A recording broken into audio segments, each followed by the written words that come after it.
क्या आपकी कोई कीमत है? Best motivational story in Hindi. नमस्कार दोस्तों, आप सभी का स्वागत है।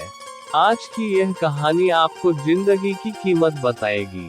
अगर आपके मन में भी इस तरीके के सवाल आते हैं कि मेरी जिंदगी में कोई इज्जत नहीं है, जिंदगी में मेरी क्या वैल्यू है, तो इस कहानी को पढ़ने के बाद आपको इसका उत्तर जरूर मिलेगा। तो आपका ज्यादा वक्त ना लेते हुए इस कहानी को शुरू करता हूँ।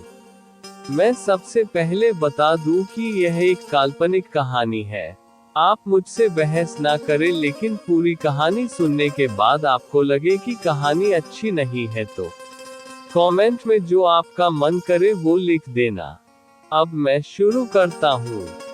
दोस्तों, एक बार की बात है, एक बार एक भक्त अपने आराध्य ईश्वर की प्रार्थना कर रहा था। प्रार्थना करते करते वह रो रहा था और उसने कहा कि मेरी जिंदगी में कोई कदर नहीं है, मेरी जिंदगी में कोई वैल्यू नहीं है, मेरा बुरा वक्त चल रहा है, कृपया मुझे कोई रास्ता दिखाएं। तो भगवान ने उसकी सुन ली और उसको एक पत्थर दिया, लाल चमकदार।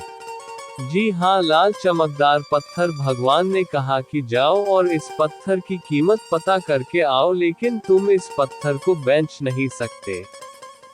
जब तुम इस पत्थर की कीमत पता करके आओगे तब शायद तुम्हें अपनी जिंदगी की कीमत पता लग जाएगी। वह गया। सबसे पहले वो एक फल वाले के पास गया। उसने फल वाले को वह लाल चमकदार पत्थर दिखाया और पूछा कि यह पत्थर कितने का है। तो उसने कहा कि इसके बदले में तुम मुझसे 1 किलो आम ले सकते हो, लेकिन उसने कहा मैं इस पत्थर को बेच नहीं सकता, मुझे सिर्फ इसकी कीमत पता करनी है। फल वाले ने कहा कि मैं इसके बदले में आपको सिर्फ 1 किलो आम ही दे सकता हूँ। आगे चला गया। आगे जाकर वो एक सब्जी मंडी में पहुँचा। सब्जी मंडी के थोक विक्रेता की दुकान पर वह पहुंचा तो उसने कहा ये पत्थर कितने का है। उस विक्रेता ने उस पत्थर को ध्यान से देखा और कहा कि इस पत्थर के एवज में मैं तुम्हें 1 बोरी आलू दे सकता हूं। तो भक्त ने कहा यानी कि आपकी नजर में इस पत्थर की कीमत 1 बोरी आलू के बराबर है। सब्जी वाले ने कहा बिल्कुल। भक्त बोला लेकिन मैं इस पत्थर को बेच नहीं सकता, क्योंकि मुझे सिर्फ इसकी कीमत पता करनी है। वह आगे चला गया। वह मार्केट में गया। अब की बार वह सुनार की दुकान में गया, यानी कि सोने चांदी की दुकान में गया। वहां वह आधे घंटे तक बैठा रहा। सुनार ने पूछा कि यह पत्थर तुझे कहां से मिला, तो उसने सारे जवाब दिए। सुनार ने फिर अंततः जवाब दिया कि यह पत्थर मैं 1 करोड़ रुपए में खरीद सकता हूँ, यानी कि मेरे लिए इस पत्थर की कीमत 1 करोड़ रुपए है। वह चौंक गया, लेकिन उसने कहा कि मैं इस पत्थर को बेच नहीं सकता, मेरी मजबूरी है, मुझे सिर्फ इसकी कीमत पता करनी है।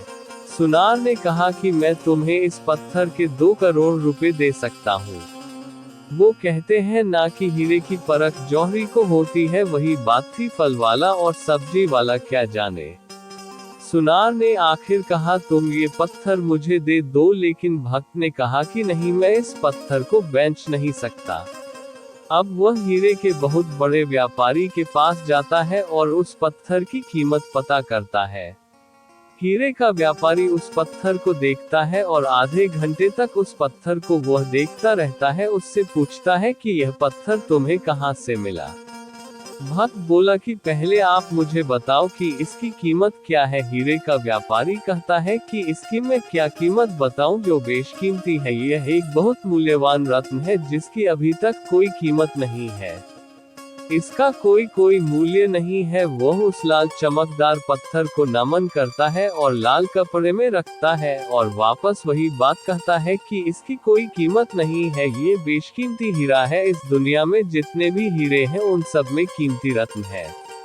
अब वह वापस जाता है और वह भगवान से कहता है कि अब आप बताएं मुझे कि मेरी जिंदगी की क्या कीमत है। तो भगवान ने उसे कहा कि तुम गए थे एक फल वाले के लिए, इस पत्थर की कीमत अलग थी, एक सब्जी वाले के लिए इस पत्थर की कीमत अलग थी, और सुनार के लिए पत्थर की कीमत अलग थी, और हीरे के व्यापारी के लिए पत्थर की कीमत अलग थी। तो यही बात तुम्हारी जिंदगी में भी लागू होती है। यानी कि तरह तरह के लोगों के लिए तुम्हारी वैल्यू अलग अलग है। तुम्हें अपने आप को निखारना है और अपने आप को संभालना है, अपने आप को बेहतर करते जाना है। जैसे जैसे तुम हीरे को बेचने के लिए आगे बढ़े, वैसे वैसे तुम्हें खुद को संवारने के लिए आगे बढ़ते जाना है। जिस दिन तुम हीरे के व्यापारी के संपर्क में आ जाओगे, उस दिन तुम्हारे अंदर का टैलेंट पहचान लिया जाएगा। उसी दिन तुम्हें वह अपॉर्चुनिटी मिल जाएगी या तुम्हें वह अवसर मिल जाएगा जिसकी तुम्हें तलाश है। तो तुम्हें हताश होने की जरूरत नहीं है। तुम्हारी जिंदगी की कीमत उसी लाल पत्थर की कीमत के बराबर है। बस यही है कि अभी तक तुम सही इंसान के संपर्क में नहीं आए हो। जिस दिन तुम सही इंसान के संपर्क में आ जाओगे, उस दिन तुम्हारा भाग्य चमक जाएगा। लेकिन इसके लिए तुम्हें हर दिन प्रयास करना होगा, हर दिन आगे बढ़ते रहना होगा। जिस दिन तुम रुक गए, उस दिन संभावनाओं का अंत हो जाएगा।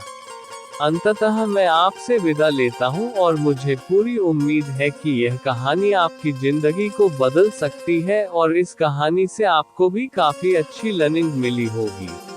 लेकिन वीडियो अच्छी लगी हो तो लाइक जरूर करें और कमेंट के माध्यम से आपकी फीलिंग को साझा करें और अन्य लोगों के साथ शेयर जरूर करें जो सफलता के लिए परेशान है। इस कहानी को पढ़ने के लिए और आपका कीमती समय देने के लिए दिल से आपका धन्यवाद।